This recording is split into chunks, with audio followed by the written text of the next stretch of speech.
শীত চলে যাওয়ার আগেই এই গরম গরম মুচমুচে পেঁয়াজকলির পকোড়া বাড়িতে বানাতে ভুলবেন না। রেসিপিটা জানতে হলে প্রথম থেকে শেষ পর্যন্ত পুরো রেসিপিটা দেখতে হবে। কিন্তু আপনার পছন্দের সস বা আপনার পছন্দের চাটনি যেমন ভাবেই খান না কেন, এই মুচমুচে পকোড়া হয়ে উঠতে পারে আপনার বিকেলের বা সন্ধ্যের চায়ের আসরের মধ্যমণি।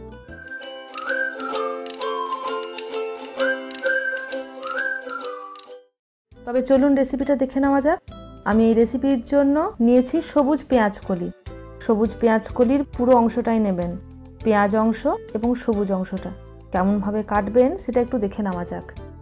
খুব মিহি পাতলা ছোট ছোট টুকরে পেঁয়াজকলিগুলো কেটে ফেলুন।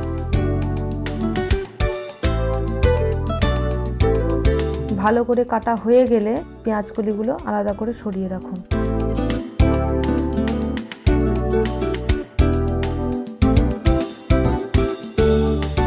একশো 30 গ্রাম সবুজ পেঁয়াজকলি একটা বাটির মধ্যে নিয়ে নিন। এবার এটাকে ভালো করে ধুয়ে ভালো করে জল ঝরিয়ে নেবেন, যেন এর মধ্যে জল না থাকে। কুচানো পেঁয়াজকলি 130 গ্রাম একটা বোলের মধ্যে নিয়ে 1/4 কাপ বেসন নিয়ে নিন। বেসনটাকে এরকম করে চেলে নিলে একটু ভালো হয়।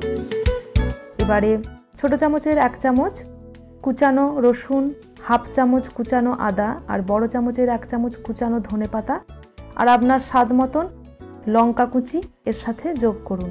আর ছোট চামচের 1 চামচ সুজি, স্বাদ মতন নুন, খাবার সোডা 1/4 চামচ, গরম মশলা পাউডার 1/4 চামচ, হলুদ গুঁড়ো 1/4 চা চামচ আর সামান্য একটু শুকনো মেথি পাতা 1 চা চামচ এর সাথে মিশিয়ে নিন।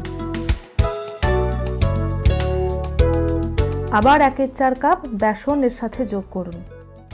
আমি খুব বেশি বেসন দিইনি, এই মাখানোটা একটু পেঁয়াজকলির ভাগটা বেশি রয়েছে বেসনের থেকে। এবার এগুলোকে গরম তেলে ডিপ ফ্রাই করে নিন। ছোট ছোট বলের আকারে গড়ে লো থেকে মিডিয়াম আঁচে পাকোড়াগুলোকে ভেজে নিন। আরও এরকম নতুন নতুন রেসিপি জানতে আপনাদের কাছে অনুরোধ রইল, চ্যানেলটিকে সাবস্ক্রাইব করতে ভুলবেন না। এতক্ষণ পর্যন্ত পরিবেশ মন কিচেনের সঙ্গে থাকার জন্য অজস্র ধন্যবাদ। আর কেমন লাগলো রেসিপিটা জানাতে কমেন্টে ভুলবেন না।